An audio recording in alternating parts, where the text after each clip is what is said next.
Welcome students. आज हम operating system का एक बहुत ही इंपॉर्टेंट टॉपिक और बहुत ज़्यादा पूछे जाने वाला टॉपिक पढ़ेंगे जिसका नाम है पेजिंग। तो पेजिंग में हम जब पढ़ेंगे इसको तो हम पेजिंग की अभी शुरुआत कर रहे हैं और पेजिंग के जितने भी कंटिन्यूस टॉपिक जो आते जाएंगे अगली वीडियोस के अंदर उनमें आप ये देखेंगे कि हम कैसे पेजिंग करते हैं, पेजिंग होती क्या है, पेजिंग के ऑपरेशंस क्या क्या होते हैं। उसके बाद इसके अलावा जितनी भी चीज़ें पेजिंग के अंदर आती हैं हम तकरीबन सारी देखेंगे। तो सबसे पहले मैं बात करता हूँ पेजिंग की। तो पेजिंग का मतलब क्या होता है सबसे पहले तो देखें। पेजिंग एक मेमोरी मैनेजमेंट स्कीम है। आपको मेमोरी मैनेजमेंट के लिए ही ये सारी आप काम कर रहे हैं। जैसे कि आपने लास्ट वीडियोस के अंदर भी देखा कि हम कंटीजियस तो डिसकंटीजियस तो अलग अलग तरह के हम अप्रोचेस लगा रहे हैं कि किसी तरह हमारा मेमोरी का साइज जो है हम उसको अच्छे से यूटिलाइज कर पाए और हमारी प्रोसेस को ज़्यादा वेट ना करना पड़े। अब होता यूं है कि फिजिकल मेमोरी जो होती है, जो हमारी रैम होती है, फिजिकल मेमोरी के अंदर कभी भी कंटीजियस एलोकेशन हमें एक साथ मिलता है, कभी नहीं मिलता। और ज़्यादातर केसेस में तो नहीं मिलता। आप चाहें कि आपको आपकी जितनी प्रोसेस आई है वो कंटिन्यूसली एलोकेट होती जाए, तो ऐसा पॉसिबल नहीं है। क्योंकि कई बार क्या होता है कि मेमोरी का साइज कम होता है और आपकी प्रोसेस का साइज बहुत ज़्यादा बड़ा होता है, तो उसकी प्रोबेबिलिटी बड़ी कम हो जाती है कि वो एक साथ उसको इतनी जगह कैसे दे पाएगा। हाँ, लेकिन अगर आप ये पेजिंग की मेमोरी स्कीम जो है तैयार करेंगे, अगर पेजिंग की मेमोरी मैनेजमेंट स्कीम अगर आप यूज़ करेंगे, तो शायद आपका वो वाला पोर्शन रिमूव हो जाए जहाँ पे आपको कंटीजियस एलोकेशन चाहिए था फिजिकल मेमोरी का। आप ये बात तो समझते हैं कि कंटीजियस लोकेशन चाहिए और हमारे पास एक एड्रेस मैपिंग के लिए क्या है कि मतलब जो वर्चुअल एड्रेस स्पेस है उसके लिए हम जब मैपिंग करते हैं तो हमने वो उसका एड्रेस लिख रखा है, मतलब फिजिकल मेमोरी के अंदर क्या लोकेशन है और एड्रेस मैपिंग हमने उसकी कर रखी है। मतलब ये कि एक ऐसा है कि आपके पास एक डिक्शनरी है और उस डिक्शनरी के अंदर आपके पास एक इंडेक्स लिखा हुआ है, जिस इंडेक्स पे आपको कौन से पन्ने पे क्या मिलेगा, कौन से पेज पे क्या मिलेगा, ये आपको पता रहता है। आप पूरी किताब नहीं छानते। तो कहने का मतलब ये है कि यहाँ पे भी ऐसा ही है कि फिजिकल मेमोरी के अंदर जब आपको डेटा डलता है तो वो जिस तरह के पेजेस पेजेस में डिवाइड होकर जब वो डलता है तो वहां पे ऑटोमेटिकली उसका एड्रेस स्पेस के अंदर मैपिंग पूरी की पूरी बरकरार रहती है, मेंटेन रहती है और आपको कंटिन्यूटी का एक इल्यूजन देती है। आपको ऐसा लगेगा कि आपका डेटा कंटिन्यूस एलोकेशन पे है, जबकि ऐसा है नहीं।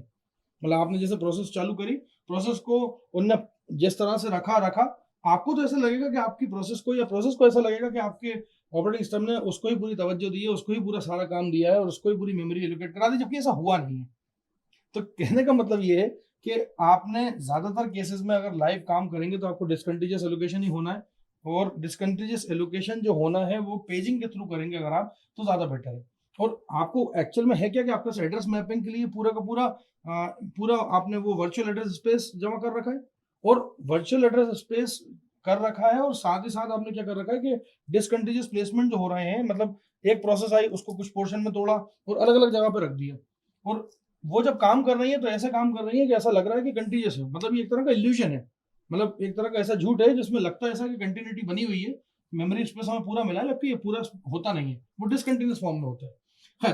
फिर हम इसकी आगे बात करें तो फिजिकल मेमोरी को हम फिक्स साइज के ब्लॉक्स में तोड़ते हैं और फिजिकल मेमोरी को जब फिक्स साइज के ब्लॉक में तोड़ते हैं तो उसको हम बोलते हैं फ्रेम्स। वहीं लॉजिकल मेमोरी को ब्लॉक्स में तोड़ेंगे सेम साइज के तो उसको बोलेंगे पेज। मतलब फिजिकल मेमोरी के लिए फ्रेम्स और लॉजिकल मेमोरी के लिए पेज। जब भी कोई प्रोसेस एग्जीक्यूट होती है तो उसके पेजेस को लोड किया जाता है और जो भी उसको उस टाइम पे मेमोरी फ्रेम मिला हुआ होता है वो उसको दे दिया जाता है। और ये देते कैसे हैं, क्योंकि बैकिंग स्टोर हमारे पास है, जो बैकिंग स्टोर जिसमें हमारे पास ये रहता है कि जिसमें जितनी मेमोरी फ्री पड़ी रहती है वो हमें पता रहता है कि कितना हम इसको दे पाएंगे। मान लीजिए प्रोसेस को एग्जीक्यूशन पे आई और उसके 4 पेजेस को लोड करना है, लेकिन आपके पास 2 ही की स्पेस है तो आप 2 ही को लोड करोगे। अब कौन से 2 होंगे वो हम आगे टॉपिक्स में देखेंगे।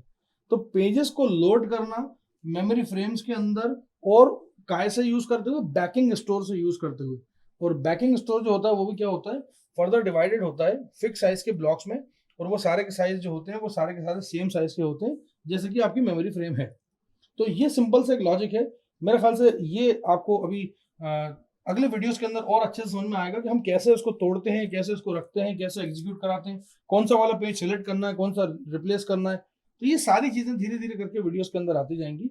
तो कंसेक्यूटिव वीडियोस जिसके नीचे आते जाना है वो आप देखते चलिए, उसमें आपको समझ में आ जाएगा कि एक्चुअल में ये पेजिंग इतना इंपॉर्टेंट क्यों है ऑपरेटिंग सिस्टम के लिए और क्यों इसको इतना ज्यादा हर ऑपरेटिंग सिस्टम के जनरेशन के अंदर इसको यूज किया गया। Thank you so much.